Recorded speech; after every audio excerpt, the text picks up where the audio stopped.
Today on the show, we return to our roots. We carry on fighting for a lost cause, and we learn more about our enemy.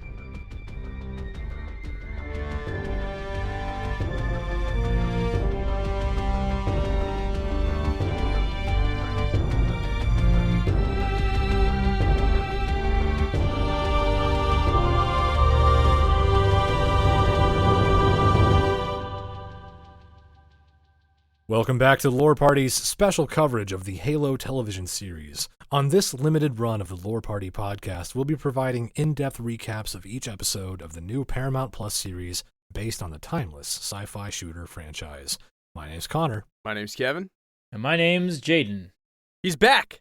Welcome back, Jaden. He's back. Yeah. I had to take a little break. Episode 3 kind of broke me, so I decided to step away, and I didn't want my negative energy to permeate into this this wonderful show with my wonderful friends. So I decided to take a step back, rejuvenate, and jump right back into episode 4, which immediately brought me right back into it. You're so bad at line, I can tell, because you're singing while you're talking. I have to smile, otherwise the pain will hurt me. Jaden watched episode 3 and hated it so much he went into an anger coma and didn't wake up until just the other night. So he got so mad he broke his car just so he could work on it. Well, we're glad you're feeling better and back on the mic with us in the cut to discuss episode 4, Homecoming. Absolutely, I can't wait. I have thoughts. Yeah, this episode is I will say this episode may not, in my view, may not be as good as episode 3, but it was still pretty good. Still better than 1 and 2, that's for sure. Yeah, as Kevin and I sort of hashed out last time, we both enjoyed 3. I liked 4 quite a bit too. It's again, this show continues to be a mixed bag for me. I think I've mentioned that before, but overall, I was pretty happy with it. I know that not everyone here at the table shares that, obviously, but we'll, as usual, we'll do a quick recap, break down the episode beat by beat, and then get into what we thought of it. So, yeah, Kevin, what happened? Episode 4. A lot happened. So we're gonna try to do this recap pretty quickly. A lot happens, like in this episode. Like it's crazy, back and forth shots. Like it's you're getting a lot of different perspectives, and it's pretty quick at points. So we're gonna try to do this fairly fast here. So the episode opens again with a flashback. Mm-hmm. Hey, look at that. Seen a lot of those. Kind of a pattern here. Yeah. Wow. Ooh. A lot of those. Yeah, right. So we have a flashback of all the young Spartans. We introduce, Silver Team. We see Soren as a child. They're all marching together, and they are like children, like kids. They are kids. Yeah. And they're doing a training, and then we see with like CPO Mendez shouting orders and slogans and all that stuff, and then all of a sudden we see a young John, Halo, Master Cheeks 117, Master Cheeks, and he's running and stuff. I didn't even get to talk about the butt shot last week. Oh yeah, you missed that. So we see a young John, and then it cuts, and he's in a room, it basically just looks like a jail cell. And then he's kind of comforted, by like a young Halsey. And she kind of scolds him a little gently for trying to escape yet again. So turns out he's been trying to escape for quite some time. That time we saw in the other episode with Soren, he, didn't, and that seems to be a little different then, I guess. Mm-hmm. That was like one of the first times he didn't want to escape. But so Halsey kind of scolds him a little bit. John says he wants to go home. Halsey kind of insists that, you are home, one of us, kind of shit. And he volunteered to be there. And he's kind of like, I did? Yeah, okay, I'm like 5. She goes on to kind of impress upon him that how he's really special and how, he has potential to lead the Spartans to greatness. And she says the quote, she's like, you're going to save all of us. And it's crazy indoctrination bullshit. As like, per usual. She's fucked up. I hate her even more. Like, it's really gross the way she like talks to him. It's really disgusting. So we see this scene, and then all of a sudden it cuts back to the present, and it kind of does the Jon Snow kind of cut where like you see the younger version of him, like the baby, and then all of a sudden it cuts to the older version. We see present John, and then Cortana, and then Halsey, and then her creepy Adun, the her assistant, lab Aiden, assistant, who, dude, is it Aiden? I'm pretty sure it's Aiden. It's just spelled Adun. Okay, Aiden. It's bro. Who gives a shit? Okay, He's a creep, man. That's all I'm gonna call him. He's a creep. He's man. a weird guy. He has a weirdly spelled name. Everything about him is weird. Fucked vibes from this guy in general. Oh my god! Again, I got so much I didn't get to talk about last week. So basically, they are on their way to John's home planet, and we see John kind of just staring out at the viewport at, quote, slip space. And he says that it looks different. And Cortana's like, what's going on? And she explains that, no one can really see slip space. And to which John then responds, you're ruining it. And it's kind of an allusion to earlier when Quan and Master Chief were kind of sitting there and they were like first, in slip space. And it was kind of Quan's first experience with it. And he just was like indifferent to it. And now he's kind of like, whoa, bro, this is fucking cool. And so then Aiden, the lab assistant, he kind of looks at Halsey and warns her that like John's acting, quote, un-Spartan-like. And so Halsey theorizes that the artifact from Madrigal might have some form of like intelligence behind it. And then she seems a little keen on identifying like what intelligence that is. And she doesn't necessarily like dismiss Aiden's concerns about John, but like I feel like she's super excited about like all this like new tech and shit that like she's just like, yes, I understand. John's okay right now. Like he's still fine. It's still unclear why John specifically is able to kind of interface with this artifact. And so she's like trying to figure it out. Like Halsey's like, okay, I got to figure this thing out. Cortana tells John that he's showing signs of anxiety, most likely for the first time in his adult life or, in life as like a person at the moment besides 1 through 5. And he's obviously nervous about going, quote, home. So he's like kind of excited and he's getting flooded with all these freaking emotions. And he's like, what do I do? Oh my God, slip space. Oh my God, there's a woman in my brain. Like he's going all sorts of shit is going on. It's, if you think about it, it's like kind of overload. It's pretty crazy. But to be fair, though, he doesn't really visually communicate that much. He doesn't look worried at all. It's just he looks a little shook, a little bit, uncomfortable. But like his facial expressions are still kind of like deadpan to a degree. Well, it also could be too. It's like he doesn't really know. He might not know how to react to anxiety because he's never had it. So like that part of your brain, hey, you're supposed to feel nervous. He's like, I don't know what that is, man. I'm gonna be honest. Exactly. Yeah. And I think that comes across pretty well from Schreiber's performance there. I think he's great. So then after this scene, all of a sudden it cuts and it's on the approach to Madrigal. And Soren shares with Quan his experience as like an ex-Spartan, and he's explaining how his childhood memories previously blocked off from his like inhibitor chip and all that other stuff. They kind of started to reimpose themselves after he escaped and took all that stuff out of his body. And he emphasizes that the memories tell you who you are and remind you of what's important to you. He finds out, he says, I remembered my dad. It took me a year. And then he looks at Quan. He's like, and then it took me a year to remember that I'm the one who killed him. Like, he's just like, and she kind of like steps back and is like, whoa, okay. All right, weirdo. And yeah, it was pretty weird. He's kind of creepy, man. Yeah. Like he really gives this like weird, creepy vibe. It's just funny because like he didn't give me that vibe the first episode we met him, but like he's very nonchalant in like every situation. As the show, like it was so funny. It was like, oh, he's a nice guy, and then later I was like, oh, he's not a nice guy. Episode 3 is like, oh, he's not a nice guy, and then episode 4 you're like, is he a nice guy? It's like, it's that's unclear. It's just kind of like.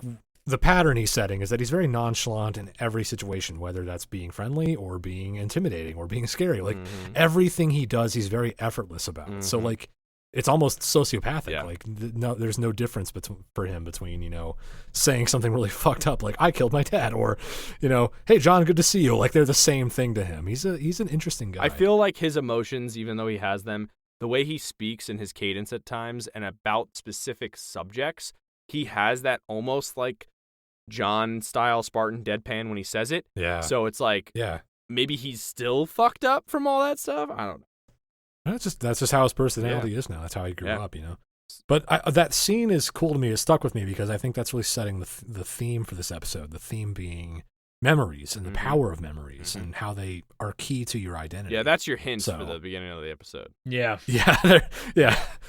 So then we cut back to Reach. And Kai, she is the one Spartan who viewed Master Cheeks taking out his, little inhibitor chip thingy in his spine. Yep. The witness. Yes, the witness. Taking out his Bactat pill. Yeah. There you go. And so Kai cuts out her, hormonal pellet. I want to do that too. Yeah, right. And so the same way that John did. Which I love that's her first reaction to someone cutting themselves in front of a mirror. It's like, ooh. If Chief's doing it, it must be good. She follows orders. She follows his example. Yeah, pretty much. I think she had a natural curiosity that wasn't so too. Inhibited, to be honest. And so instantly you can tell by her demeanor, one of the Spartans walks up and is like, "Hey, are you okay?" And she's just like, "Yeah, why? I'll see you later." Like she already starts acting more like, "The fuck you want, bro? Yeah. Like what? Like, hey Riz, what's up? Good to see you. To do something like yeah. It's like, yeah, can I help you? Go away, please. Fellow Spartan. How do you do, fellow kids? I am fine. How are you functioning today? And so then John and Halsey, they reach Eridanus 2. And then as soon as they get there, John's childhood home is kind of found. They're looking for it, and they finally find it. And Halsey kind of explains that this part of a terraforming effort and the whole science expedition thing for the planet, she goes over what they were trying to do, and I believe it was only 6 planets or something like that. And then she says how much of a big effort it was and how it was so hard to do. And then she says, John, your parents, they were heroes just like you. And does the same shit we see in the Memory kind of style, trying to build him up. And they locate the exact spot he saw in his memories, and they just instantly start digging because he's like, my dad buried something. I think it was all my pictures, or I think it was the artifact. I don't remember. And so they just start digging, and you just see all these craters just being dug.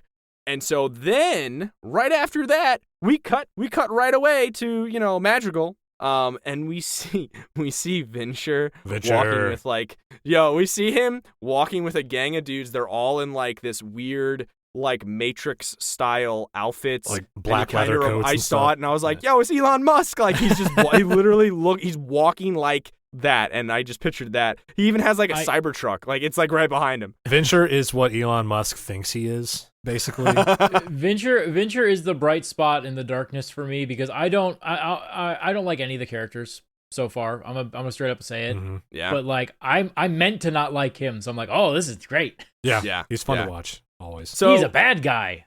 Yeah. He's a very bad guy because then the first thing he says is he says hello to a local, and they're scared of him and run away, and they're his guys are like, what do you want to do now? And he goes, it's time to thin out the herd. And so he just wants to start killing people? Fucking nuts. I think he's referring specifically to agitators. I think he knows that. Pretty much, yeah. So then we cut to Quan and Soren, and then they make for the city on Madrigal, the main city, and they're kind of in search of allies and supporters of Quan's father. One of her friends, they're going through a market, super cluttered market, and she's got her hoodie up and all that stuff, trying to hide. And she meets a friend named Atu, and he warns Quan that it's not safe for her on Madrigal at all. And then he's he offers to meet her at a memorial service that's going on that night for her dad. And Soren and Quan then turn around and they notice a bounty on her head that's still in effect. And she's the most wanted person in Madrigal. But while she's walking through, she was already trying to hide herself, but while she's walking through this market, she just takes her hoodie off, and she's just oh my god, Atu, what's up? And it's bro, what? And even Soren's yo, what the fuck are you doing, kid? Put that shit back on. Ixnay on the Owing Shay, your ace fay. Literally. They're trying to murder us. Literally. It is bonkers. She just keeps taking her, I will say this, she does it throughout the whole fucking episode, and it drove me nuts. Yeah. Well, and didn't her dad teach her how to you'd think her dad would teach her resistance survival, insurgent training 101. She's loud too. Yeah. She's just screaming the entire time, whenever she talks to anybody. Her dad is exactly the problem because she's in such a entitled mode of everyone on Madrigal loved my father, therefore they have to love me and do what I say. So it's I don't know. I'm not a fan of Quan in this episode generally, but I wasn't a fan of kind of annoying. The Madrigal stuff. What comes next is way more interesting. Yeah, no. What was cool, we'll circle back on Quan later. We'll circle back to Quan as many times as the show makes it circle back to her. But what does come next is pretty cool. We go back to Reach where we see Kai. This is after her impromptu surgery, copycatting John. And she's in the middle of cleaning her rifle. She's just, keeping herself busy. She's doing what I would expect a Spartan does in their downtime, just, taking care of their equipment. And in the middle of this, she looks over at the mirror again and just thinks, I have an idea. Just has she's struck by an impulse and decides to dye her hair, just put coloring in it.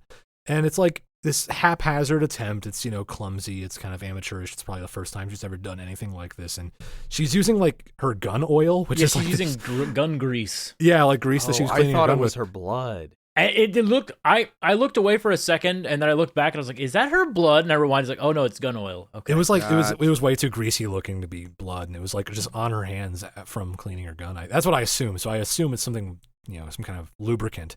But it has this reddish pink color, so she's like, "This would look good in my hair." And so she's blonde with these weird pinkish streaks now. And it looks clumsy, like I said, but she seems happy with it. It's like, hey, no, this is something I did for myself. This is self-expression. And it's kind of, she's happy with it. By the way, I know the show won't do this because it would distract from the plot, but I would have given anything for her when she was trying to take her pill out to miss and nick a kidney. Oh, God. That would just to show no, and I'm making the joke, but it's that would show hey, Chief was useful in getting that thing out. Yeah. I wish her at least I wish Cortana helped him? You're Cortana, sorry. Yeah, no, you're right. If she just dug at herself a little bit, oh man, I can't find the thing that John pulled out of that goes to show you, Kai. Don't try and cut an implant out of yourself without an AI. Improv surgery is hard, everybody. Yeah. It was really cool though to see how fast it was taking effect of at least finding individuality. Yeah. And it was pretty quick. Yeah. And you see more of that later on, right after that, Dr. Miranda Keyes. Doctor, not commander. So that she's not a lieutenant, not a commander. She's just a doctor in the show. That kind of made me a little sad. I was like, oh, so we're not going to get her leading troops into battle. It's a different character. Yeah. Yep. It's different direction. But so Dr. Keyes asks Silver Team, so Kai along with Riz and Vanek, to come help her run some tests on the Keystone. And as soon as she shows up, Kai, they're all armored up, they're all in their helmets, and already, compared to the other two, Kai is so outgoing and expressive more than normal. She's just kind of there and just really chipper. Just, hey, what are we doing today? And so she, doesn't stand at attention when she walks in. Starts speaking out of turn, just doing some, like Aiden, the creepy guy, said earlier, doing some un-Spartan-like things. And kind of in response to this, or just kind of in general, Miranda seems to have this discomfort around the Spartans. She just never seems why are my robots talking back to me? Yeah, she seems so uneasy around them in general, but especially when Kai starts trying to make conversation. Basically Keyes is okay, sure, all right. Just very she's weirded out. She's okay. While that's happening, John and Halsey back on Eridanus 2, they strike pay dirt after digging for probably hours, and they find a cache of John's old sketches that he drew as a child. And Halsey's like, okay, perfect. Let's take these back to HQ for analysis. The job's done. But John, he's not done yet. He wants to look through the rest of his abandoned house that's, now overgrown with, plant life. And he just wants to check it out. And he doesn't take no for an answer. He just walks up there and, checks it out. And, we're while all this is happening, we're still seeing more flashbacks. And we kind of get a clearer picture of John's childhood. And his father, who seems like a nice guy most of the time, but we see one memory in particular where he's kind of upset about John's drawing. Kind of a jerk. Yeah, a little bit of a jerk. He's kind of doing this I better not catch you drawing this again, John. Yeah, it's so weird. He's like, what are you drawing? Yeah, so John, we talked about this. No creative expression in this house. I thought we agreed that you'd give up on this foolish dream of being an artist, John. What are you doing? But no, so it's kind of weird. Maybe we'll get more context on that later. But speaking of fathers, back on Madrigal, transition. Whiplash. Again, back. Yeah, no, we're back and forth. The pacing on this episode was weird. We're flying all over the place. So speaking of fathers, there's a vigil for Kwan's father back on Madrigal, and it's kind of at night, and it's this somber, candlelit affair in the streets where people are just sort of hanging out and praying and chanting and whatnot. And Kwan is disgusted. She's just insulted at how small the turnout is. She's like, why isn't the entire planet here for my father? She's he has this attitude. It's such an which attitude. is great because the lady's like, lady, they're dead. A lot of them are dead. Yeah, Venture's been capping guys in the face like for weeks now. Like there's Madrigal's population took a hit. I'm sorry. But at the vigil, she recognizes a woman named Agatha, who was one of her father's generals, and she kind of just confronts Agatha, like, "Hey, why aren't you fighting back? Why aren't the people of Madrigal, keeping up what my father did? Why aren't they fighting for their independence? Yada yada." And keep in mind, she's like yelling this while like it's a vigil. Like people are like quiet and they're like praying. They're and, like, sad one and person, scared. Yeah, it's literally one person is talking and they are just like saying a prayer and everybody's kind of there. And she's like, the other woman's like, "Oh my God, you're alive!" And she's like, "Yes, I'm alive. Hello." It's like, oh my God, chill the fuck out, kid. It wasn't like full on yelling. It was a loud whisper though. It was like, have some decorum. Have some decorum, Quan. It's really loud. A man died. You know him. He's called Dad. But so during this heated discussion, Agatha has to explain that Venture's killed pretty much the entire remnants of the Madrigal militia. There's not really many people left to fight. Have you heard that movie, The Purge? He did that, yeah. And, this conversation sort of leads Quan to assume that, Agatha's been bought off. Like, if what you're saying is true, why hasn't he killed you? And so, and Agatha, that's actually pretty clever of Quan. That's actually a very fair point. When Quan points this out, Agatha seems to confirm Quan's suspicions, and right then, Venture's goons arrive and start arresting people. Things get hairy. Quan and Soren narrowly escape that situation. Quan grabs basically Ray's lightsaber, like literally looked like that. Oh yeah. It was like one of those stun prod things. It was like some kind of baton. Yeah, but it looks exactly like Ray's lightsaber. I forgot about that. Good call. So back on Eridanus 2, we're in Jean's childhood home. And Cortana does this nifty little trick where she kind of scans the environment and sort of virtually recreates the layout of the home. And he's kind of like seeing his memories come to life in front of him, which unlock, new visions. He's like seeing more clearly and more completely these memories of his old life. He's seeing his parents, his dog, these visions of better, more innocent times. And he's completely ignoring Halsey at this point. Like, she doesn't exist to him. He's just really enraptured by these visions, and which is great because Halsey keeps going like, "Oh, that's cool. Hey, what's that?" she's trying to she keeps talking to him, and he eventually is just like, "Hold on a second," and he like basically tells her to shut up. Yeah, no, he puts cool. her on hold. He has his priorities straight, and what's so one thing I loved about this scene is that there's this close up shot of John's face, and he seems so serene. It's this he smiles, calm, content smile on his face. And it's like he's the happiest he's ever been to just be reliving these moments. So that was a really nice, tender scene. But eventually these visions that Cortana helps him see, he recalls where he found the second object, the second artifact. But Cortana makes it clear to Halsey at this point that she's not showing John anything anymore. This is all coming directly from him. So this is all just stuff that was buried deep in his brain. Yep. And he, digs deep enough into his mind to recover something he had never seen or thought of before. And it was a memory of Halsey herself visiting him here in this childhood home. He sees himself as a kid sitting on the counter and Halsey in front of him, and he's flipping a coin and guessing which side it'll land on, which is a direct callback to the novel The Fall of Reach. I love that. It is. Nice shout out. And when he kind of finishes this memory, he fixes this stare at Halsey that I would die of a heart attack immediately if anyone looked at me like that. It's freaky. You know what bro. I mean? Yeah, he does. Yeah, she's like, I may have miscalculated. Yeah, seriously. He gives her the meanest mug, the deadliest glare, and he's like, we'll talk about this later. kind of. I do want to say, in the episode of these, she even says like, you're really lucky, John, like to the kid after he gets got the coins, and all I could think is my first thought. I go, not lucky enough to not get caught every time you try to escape from prison. It's like your luck is real shit when you try to escape to your freedom.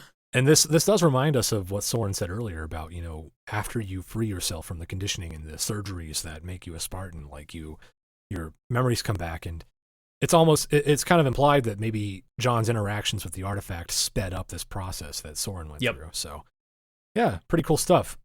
Another scene I liked right after was, we're in Miranda's lab. At this point, Dr. Keyes has sort of run the tests and established that none of the other Spartans of Silver Team, Kai, Riz, and Vanek, none of them are able to replicate John's experiences with the artifact. Like when they've all touched it, nothing happened. So they're all basically dead ends on that end of things. So they've kind of given up on that. But they're back in her lab and, just sort of helping her out however they can.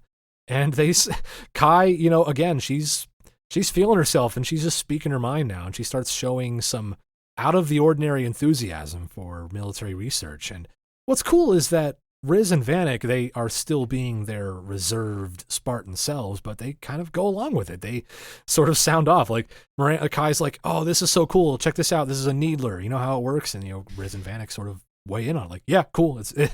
But very like, they have very clipped, punctual sentences. It's, Vanek's like, very fire and forget. Like he has these little remarks about what Kai is saying. So it's interesting. Like I have thoughts on that later, but I like this scene. But also like they're just standing there too. Like they're still at attention and she's walking around. She's looking at the worms that like are from the, I believe that the same worms from like the hunters. The hunter worms. She's looking at them.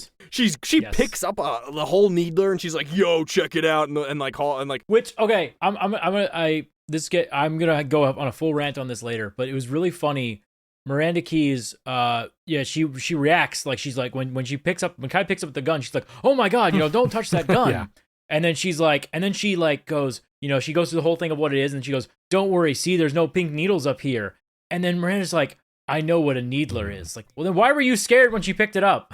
Yeah. It was an interesting contrast between, like, Kai walking around just being really free and open and Riz and Vanek still being statues, but they still, like, they still have this banter between themselves and Miranda. And, well, during this, they kind of casually reveal that they know Sangheili language pretty much. Like, this is stuff that they've just never shared with Miranda before, and so Miranda's shocked. Like, wait, what'd you say? Like, they use the Covenant term for the needler or something like that. This piques her interest and kind of inspires Miranda to pursue a new branch of her research.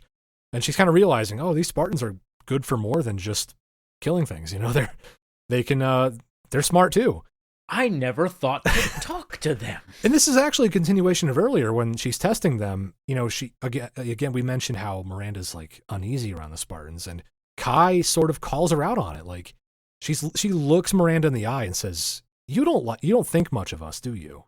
Dr. Keyes sort of deflects a little bit. She's like, "Well, I wouldn't say that." And Kai just doesn't let her get away with it. She says, "No, you think we're just machines, but you don't realize how deep we are." And I'm a real girl. She kind of like stands up for herself and her teammates. Like, we've done all these other things other than just winning battles. Like, I speak so many languages or yada yada. Like, I've studied military strategy. Riz speaks so many languages. Vanek knows how swords work. And like, we know more than you give us credit for. And that there's some payoff to that earlier scene here where Miranda's like, wow, these guys know a lot more than I thought they did. So that's pretty cool. Mm-hmm. We go back to Madrigal after this where, we see Soren's ship that they flew here in is just being picked apart by scrappers and he's angry. Yep. That's his favorite ship. He's pissed off. And so he's, kind of taking that on Quan a little bit. Like, you owe me a ship, basically. And Quan is still trying to sell him like, no, I'm still good for it. If we find my aunt, she mentions her Aunt Sujin, who kind of has control of the family fortune, as she puts it. Oh, she can still pay you for your trouble if we find her. And so, that's kind of their next goal, basically. Meanwhile, we have another scene of Venture. He's in a bathhouse of some kind. So we're getting more cheeks. We have so many cheeks now. We had Master Cheeks in episode 3. We had Kai's cheeks briefly earlier, and now Venture's. So a lot of near nudity in this show. But he's being visited in his bath by a mysterious woman named Franco. And Franco is apparently, some kind of assassin, I guess, because... Master assassin. Yeah, she's pretty, she carries herself like a killer, for sure. And, Venture asks her, hey, I know that Quan Ha is here, and I can't afford her... How do we know? Wait, how do we know, guys? Are you sure? Are you sure she's there? It's not like she announced her presence at the marketplace or the vigil or anything like that. I don't know. How could they possibly know? Venture has his sources, I guess. And so he asks Franco, find Quan and clean up this quote unquote loose end for me, discreetly, please. And so that's not good. Bad news for Quan. Meanwhile, we go back to Eridanus, and John, kind of confronts Halsey about his memory, and he demands to know, why were you in my house as a child? Like, I saw you right over there. I was young. Like, I wasn't on Reach yet.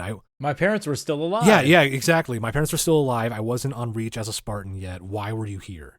And, really calls her out directly. And of course, classic Halsey, she deflects and plays mind games, and she's, no, John, you're confused. You don't understand. Your memories have been muddled by the passage of time. Like, it was a long time ago. You were so young, and you went through so much. The trauma is, making you think things that weren't there. Like, just really doing the psych job on him. Like, oh no, memory, your mind can play tricks on you. And she then kind of appeals to John's sense of loyalty, really doing this guilt trip love bomb bullshit on him.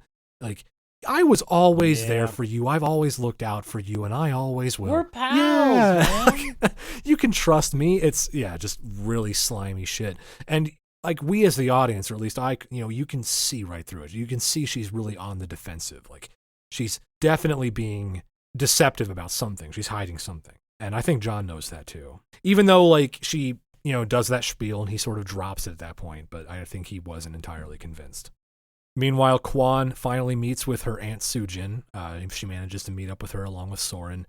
And Sujin kind of has to break the bad news to Quan that, sorry, there is no family fortune. Like, the money's gone.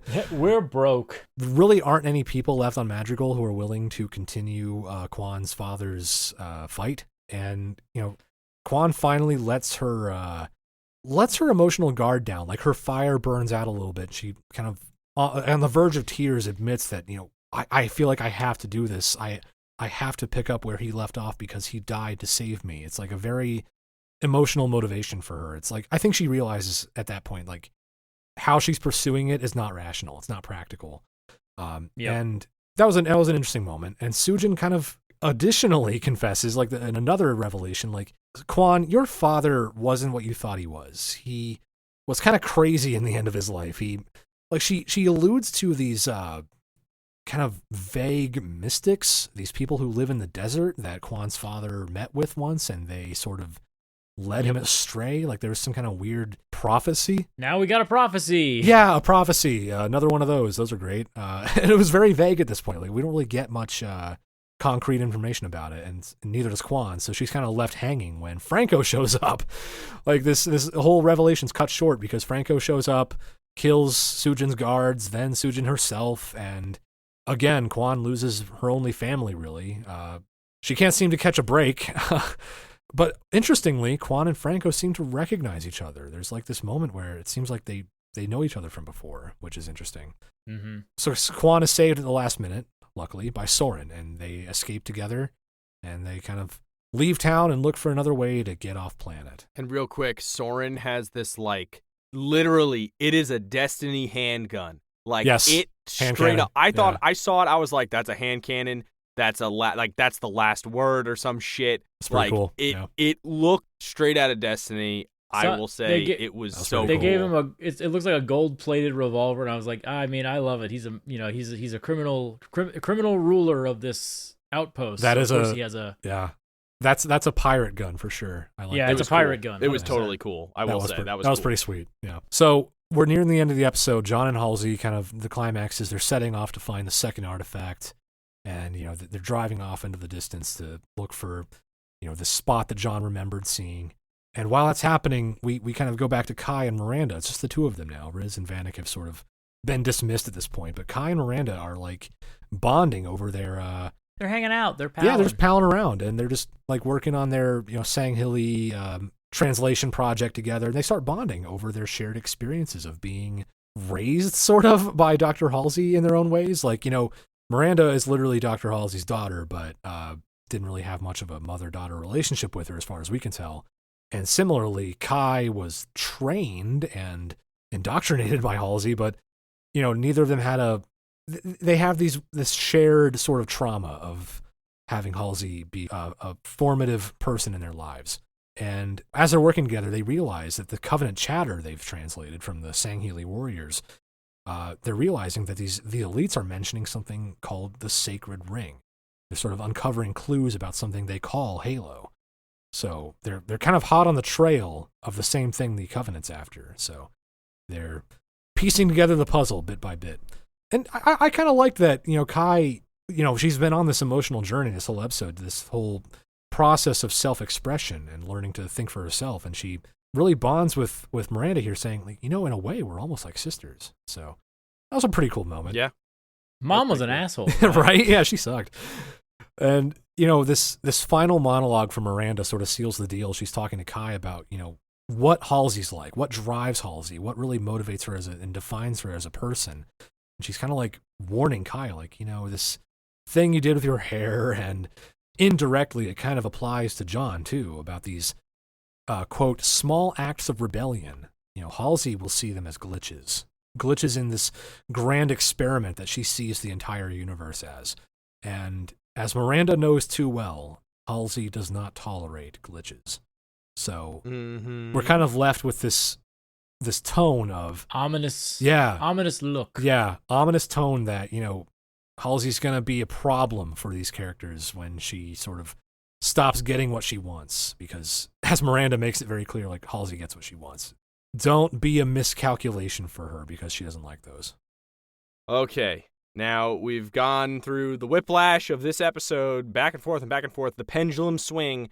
We're going to take a quick break. We will be right back. And that's the end of episode 4, Homecoming. I'm going to throw it to you, Kevin. I'm going to let you walk us through just your overall thoughts on this episode. Then, Jaden, I'll let you spit the hot fire, and I'll bring it home. Kevin, what'd you think in general? Okay, so I definitely, I still say episode 3 was better. I think the part that I enjoyed the most, like the one storyline, was Kai following in Chief's steps to remove her inhibitor. I thought that was really cool, and then that whole story. But there's parallels, but then there's also differences. So unlike Chief, Kai's experiencing all these human emotions and stuff alone. Mm-hmm. So Chief had Cortana to kind of explain stuff to him, you're exhibiting anxiety, you're having this, and he's like, oh, that's what that is. Oh, okay. And she's kind of almost explaining some stuff to him, this is what you're feeling, I can tell from your blood pressure, weird shit like that. But and also he leaves the base and he's doing shit in the everyday world. He saw a couple loving each other on a giving each other a hug and a kiss on the train, and he sees he listens to music, sees this dog, all this stuff. She just stays on the base, so she's still surrounded by the same environment, but she's experiencing humanity within that environment. And even then, within that environment, within a military environment, you still aren't supposed to have much individuality. Yeah. So her dyeing her hair and that kind of stuff, just to stand out just a little bit, I thought that was kind of cool. Yeah. How she's maneuvering the experience. So she doesn't really have anybody guiding her situation. Yeah. And she is much more rash, when it comes to when she was doing the test with Miranda. She's just you don't like us very much, do you? And then just out of nowhere, and then she's yeah, okay, whatever, and grabs the the artifact, and before she has all the machines set up for Miranda, and she's just boom, and Miranda's in the room. Miranda's oh my god, and she's yeah, see, nothing, all right, cool. And she's much more rash, but then all of a sudden she's super laid back. Yeah. And she's showing a personality a lot quicker than John. And I think the reason because of that is because the environment, but also she's alone, so she has that freedom to show a personality, whereas Cortana talks to Chief. Or kept Chief in check. Yeah, she kind of kept him in check still. He also does take his military service and stuff super serious anyway, but it's just it's really interesting to think of the nature versus nurture kind of thing in this thought experiment, just because of look at the environments. They're two different environments. Chief, I really want to say Chief left. I think that had a huge impact. He experienced everyday humanity, whereas she's still stuck in that military. She's probably gonna go nuts if I had to make a prediction for later episodes. I could totally see that. She doesn't have anybody there for her to like guide her and help her. So like she's had, all she knows is military, and like she's kind of, I feel like she's excited about it. Like we see her, get excited with the needler and that kind of shit. Like I feel like that's kind of, I feel like that nurture aspect is going to guide her in a possible like mental break episode, possibly, I also thought it was pretty cool to see like how the experience pans out in just another way. And then there's like all these subtle hints to show that like she's, no longer like quote like machine, a weapon, whatever. Like again, like not standing at attention, speaking out of turn, and just walking around the room too. Like when they're in the lab, like everybody's just standing there and she's walking around. Even Miranda's just kind of standing there and she's just like walking around, looking at everything. Her curiosity kind of takes over many times, which I thought was really cool because it shows that like the Spartans are very smart and they know a lot of like information and just stuff in general, but like they don't necessarily express that. Whereas because she took that chip out, now she's like expressing it, but also like expressing her knowledge, but also like absorbing everything like a sponge even more because of that curiosity. Like I feel like if she still had the chip in, like the other Spartans, they are learning things that are at a tactical advantage and that will help them in the field. And for her, it's more like she's hungry for the knowledge now. It kind of showed, you know what I mean? Like that it kind of showed that. I thought that was really cool. I don't feel very invested in Madrigal at all. I feel you. Correct. It feels like filler, yo. Like I feel like I'm watching some Naruto filler episodes. I have a feeling that the writers didn't know what to do with Kai's character after episode 1, and it feels to me like they keep throwing shit at the wall and hoping that it'll be interesting. You mean Quan's character? Or Quan's character, yeah. Okay. Because they like it's like, all right, well now she's gonna go live with Soren. It's like, okay, now she's gonna go back to Madrigal. Okay, now there's a prophecy. What? There's a prophecy now? It's like yes, and she's gonna be the general prophecy overlord lady. It's like, wait. What? Pick one. Pick one of these things to do with Madrigal. Yeah. Or none of these things. Or like just have Master Chief just, like that's another person that he saved and interacted with in his life and didn't care. I think it would be cool like if the planet itself, like everything that's going on, was to eventually play like a larger role in the overall like arcing story, but it's so hard to like think like that because right now all they're doing for it is like it's a rebel planet. Like it's just, I don't know, it just feels like I said, super filler. I would love if we go the entire season with her and she leads the rebellion and rebuilds her Madrigal, finally free, and in the last episode the Covenant glasses it. Damn. Oh God. That would fit, I guess. Yeah. That would fit so well with what they're doing with their show, where it's like, hey, nothing matters. God. Like, because I don't think Reach is going to be around by the end of this season. Probably not. I think Reach is probably going to get glassed. We know Reach is doomed pretty much. We know what happens if they follow that part of the canon. If they follow that part of the canon, But it'd be silly if they didn't. But here's the other thing too about Quan. Quan is a terrible spy and/or fugitive. She shows her face literally everywhere. Like I know I kind of touched upon that earlier, but like, holy shit, man! Like. You're getting loud in crowds. You're just giving yourself away the entire time. And I just think it's a bit ridiculous for the most wanted person on the planet to just start screaming at the top of her lungs. Like when she calls out, the one general at the vigil, like at first she's a little loud.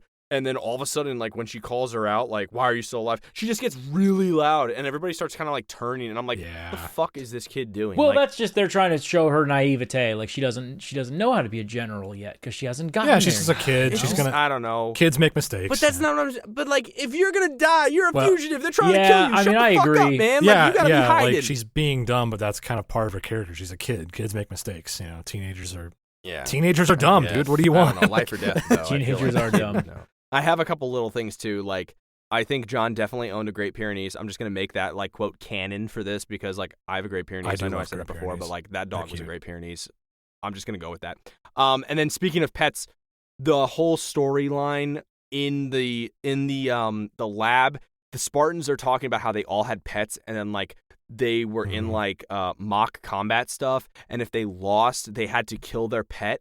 And so like Kai's like, yeah, I don't remember what Kai had. It was like a cat or a dog. A dog.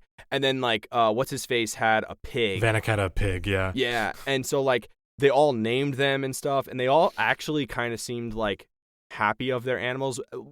Kai seemed happy and like excited to talk about it, whereas like the other Spartans were like kind of like proud of it, if that makes sense, like for like their achievements almost. But then you find out that they even if they won, so like if they lose the mock combat, they have to kill their animal. If they win, they get to keep it alive, and then it's like, you know, taking care of something, and then all of a sudden, like at the end of the whole mock thing, when it's fully over, like tournament, whatever, you know, your multiplayer's over, you have to kill your animal. That was so fucked up. Like it dies and anyway. Like it just shows how messed up Halsey is, and it just showed how messed up the Spartan program was, like psychologically. I was like, holy shit. So I liked that in terms of like it really showed how crazy these Spartans have to. Like, which, by the way, is that, you know, I didn't do any research on this. My only source was the greatest television show ever, Deadliest Warrior. Hell yes, dude. But I do remember that there is some special forces out there that like that's part of their training is that they have to raise a chicken, name it, to care for it, and then they kill it. That's fucked up. I think that was the German special forces. Messed up, man. Wow. And like that's all part of their training. And again, my source is Deadliest Warrior, so I don't know if that's still a thing. We know that's as authoritative as it gets, though. Yes, of course. I also really like showing the side of Spartans' experiences, that they're like how they're undervalued and then like not even researched. Like the fact that they knew these languages, all the stuff that they learn in the field, like it's kind of like the UNSC like doesn't really expect them to retain so much knowledge in the field, but like there's a lot that they have to deal with, like covenant wise and that kind of stuff, and it like nobody really knew. I don't know how that makes sense. I think more of they feel like see them as weapons, so like they don't really think they would learn necessarily like something new, kind of like that. It's like they're not valued for anything beyond the battles they can correct win, and that's kind of the point Kai made to Miranda. They're assets. They're not people. Right. Correct. Exactly. Yeah. And lastly, Halsey's assistant still freaks me the fuck out. Yes, 100%. So Jaden, we didn't catch you. We weren't able to hear your take on episode 3, but you know, just with that in context, and you know, having seen episode 4 a couple times because you forgot you watched it. Okay, so I need to talk about this. So what'd you think? To give you an idea of how much I didn't like episode 4, I watched it the day it came out, and it was so unmemorable for me that I forgot that I watched it. So I had to. So I literally sat down to watch it again. And I realized, oh wait, I've seen this already because my episode counter was like, you know, down to 0. So or you know, it was like, hey, continue watching. I was like, wait, did my brother watch this? We share an account. No, I watched this. Oh man, this was not good. Ouch. I think episode 3 was where I decided I didn't like the show. But I realized like the big reason why I don't like it in episode 4. I went to school, full disclosure, I went to school for video production and media production, which I know a lot of you are rolling your eyes now that you've heard that. I'm a filmmaker. No, that's not who I am. I said that too in the last episode. I was going to view this whole thing cinematically rather than like Halo. Like, I don't know. I'm viewing it more like as a show. Yeah, which is fine. But my big problem is that the number one rule that you teach when it comes to creating visual media is show, don't tell. Halo is a very busy product. It has a lot of action sequences, a lot of fighting. There has not been a fight scene, a proper like big fight scene since episode 1. Yeah. You know, there was the assassin segment there with like the little close quarters combat in that broom closet that apparently they were in. But I mean, just my biggest example of this is when they're in the alien autopsy room and she picks up the needler and then explains to Dr. Keyes what a needler is. It's like, why did you not show me what a needler is? Yeah. You know, show me it exploding people into pink mist. And like the other thing too is like one of the guys brags about, it's like, you ever heard a grunt beg for its life? Now that's I'm just like, I would love to see a grunt. If you've listened to any of our podcasts before, you know I love the grunts. I love those Danny DeVitos of death, if you will. And I have yet to see the most common alien race in the Covenant once. It's baffling to me. But the thing is, it's like, I don't know who the show is made for, because if you're making this not for Halo fans, you're making this for a mainstream audience, they're going to assume that a grunt is that dead elite on the table, because they don't know what a grunt is. Because grunts are frontline infantry, and the only infantry that we have seen are the elites. There is a surprising lack of Covenant in a show where they are the main antagonists. Yeah. They're supposedly... I think the creators of the show are trying to go for like a Game of Thrones, like, ooh, look at all the factions that we have in this world. Oh, they totally are. It's like, that's not what this property is. Yeah. Like, in the books, in the media, and everything, it's like, yes, the insurgents were there, but they kind of fell to the wayside because they were like, hey, the UNSC is bad, but these guys are literally trying to genocide us. Maybe we should deal with them first. And the show makes it seem like the Covenant are like this extra...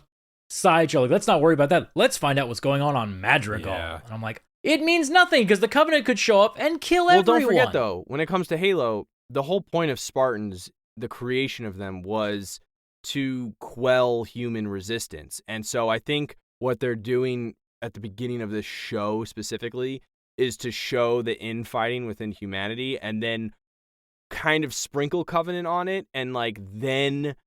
when the Covenant like kind of goes after the Halo and stuff, they really will probably show. And I'm just spitballing here, but I think what they're gonna do is probably show the Covenant fucking shit up a lot more, and then like making it so like humanity has to come together, and then the Spartans aren't gonna be like, the enemy of rebellion and humanity. They're gonna be the saviors of humanity. I think that's what they're leading up to. Like, I think they're trying to build that into it first.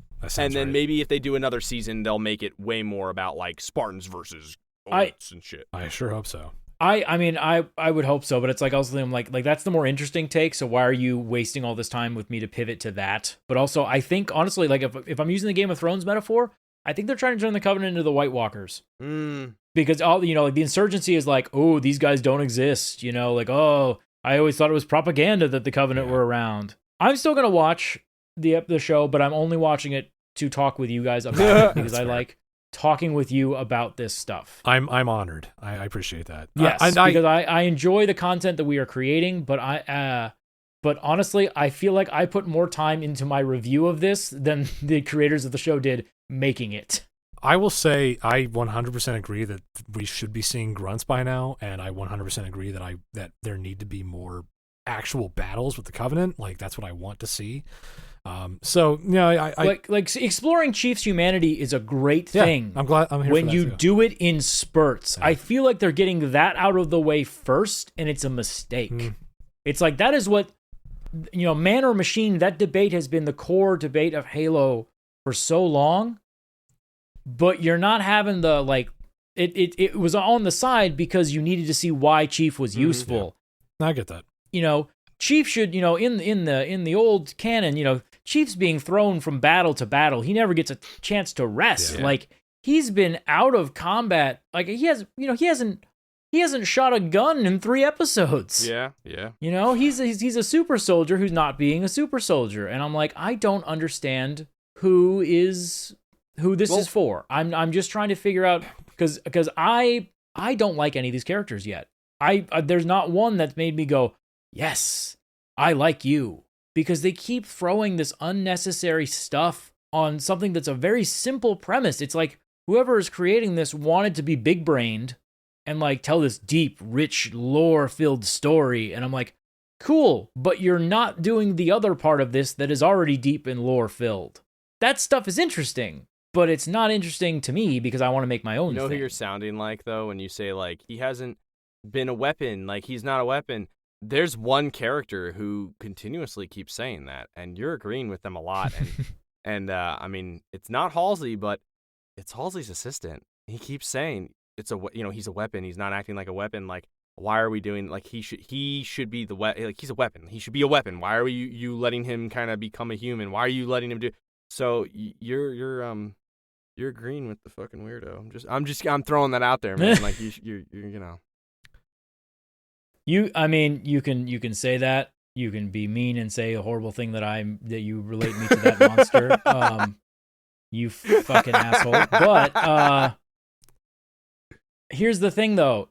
He's not wrong. Exactly. Chief is a weapon. Yeah. Like, let's see him use his skills for But Christ's hey, they're sakes. acknowledging that. At least they're acknowledging that. They know. Like, I feel like the writers know. They're like, yeah, it's fucking stupid. He should be a weapon. Like, I mean, they acknowledge it. I mean, oh God, I'm just like, man, I just don't think, like, you can't sell me on a game like this. And that's my problem. It's not a game. It's not a game, though. It's just a TV show. It's a show based on a game that's way more interesting than this. Yeah, but I mean, like, again, it's a general audience. Like, they're trying to get general people. So, like, again, like, these couple episodes building again, the world. I think they tried to make Game of Thrones, and I'm like, this is not the media to adapt into Game of Thrones. Like, it feels way more world buildy, if anything. Jaden, I was going to ask, are you done? But that would have sounded really rude. Okay, so...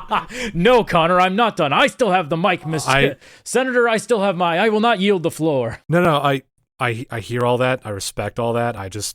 I guess I just see it differently. But you're wrong. No, I'm not. No.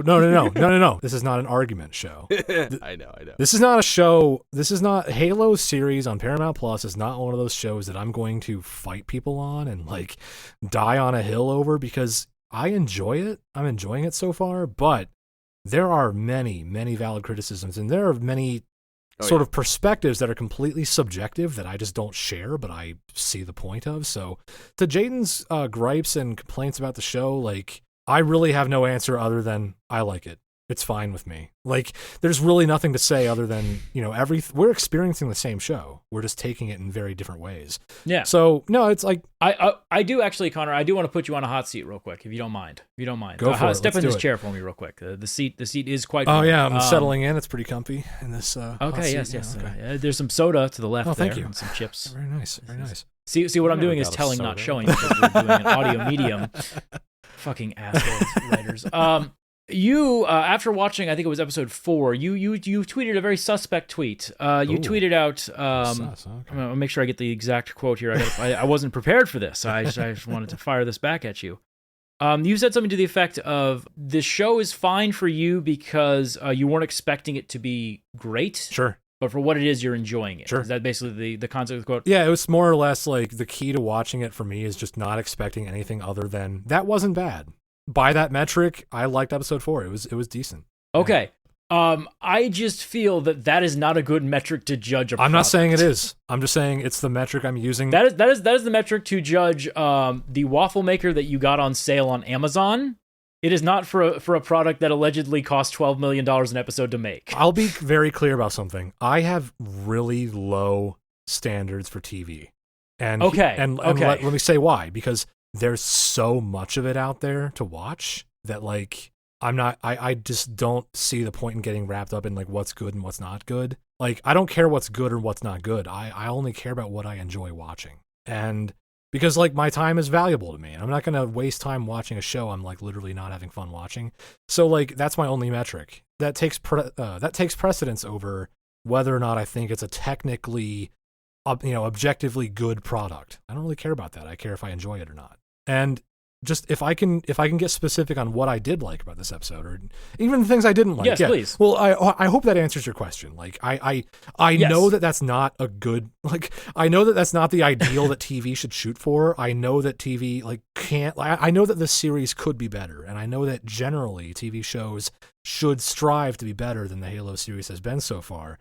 But based on my standards of a TV show, and my expectations of an adaptation, really, adaptations are almost always terrible from games generally. So I shoot low. I'm like, if I don't actively hate it and I find things about it that I like, yeah, it's a good experience for me. So, like, I guess specifically for episode 4, I just really enjoyed just this continuation of John sort of figuring himself out, exploring his past.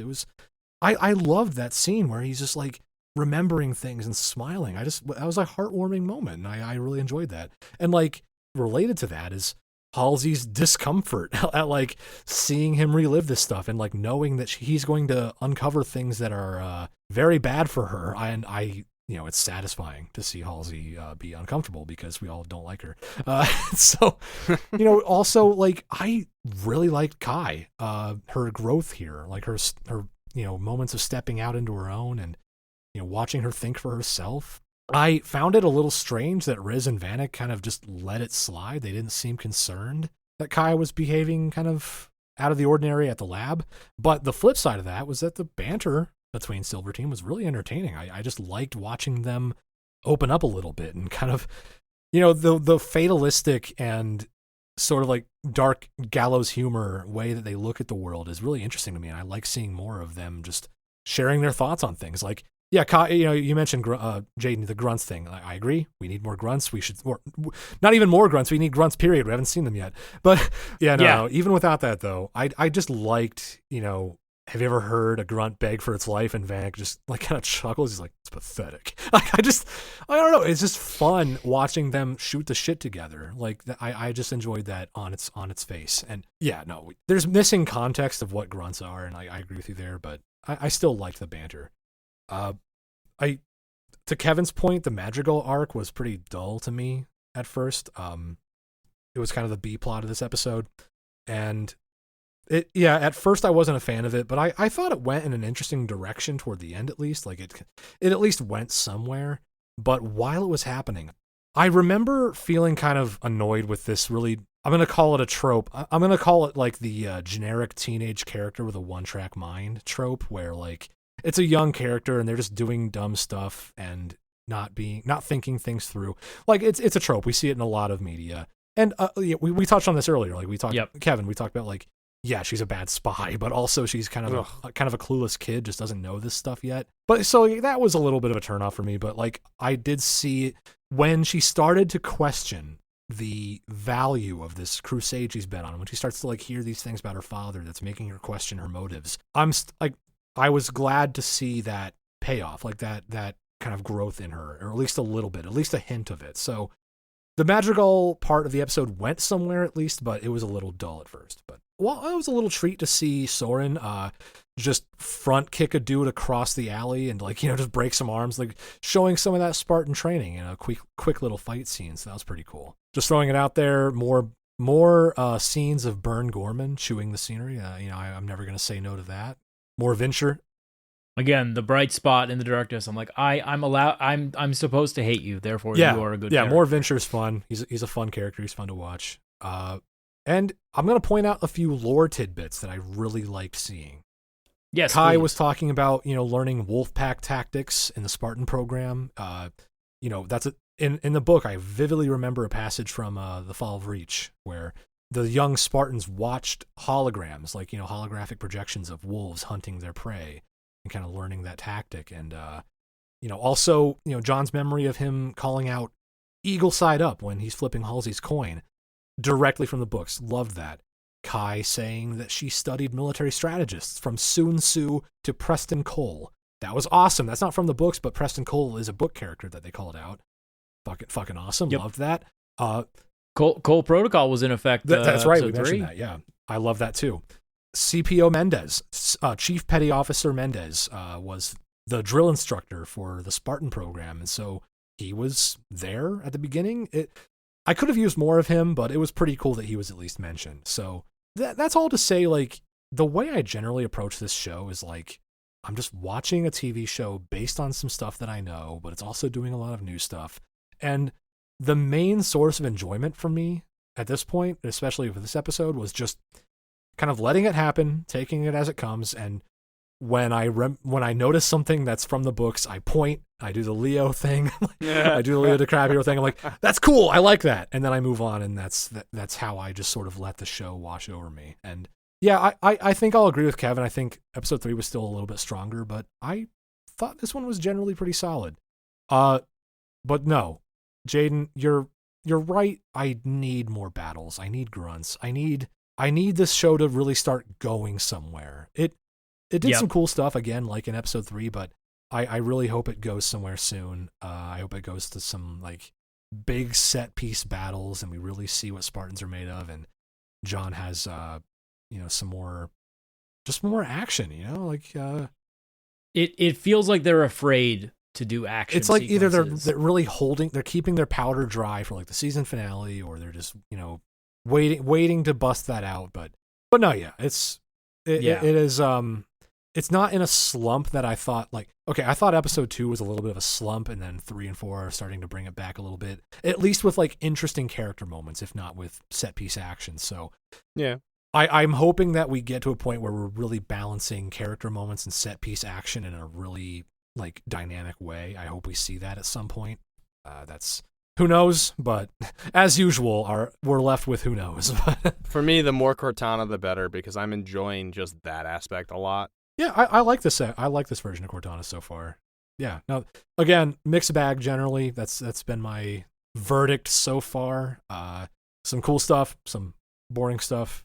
It is what it is. Anything else you want to mention? I'll say this. I'm still having fun, and I think that's what matters. Is like if you're having fun, you're having fun. If you're not, then you're not. I think again, if I wanted to see the stories from the video games, I'd just play the damn game. I'm not here to get the same rehash. I mean, I think that story's kind of been beaten so much that we get it. We know what happens. Yeah. I still am in the boat of I wish it was new characters and they didn't choose the same people.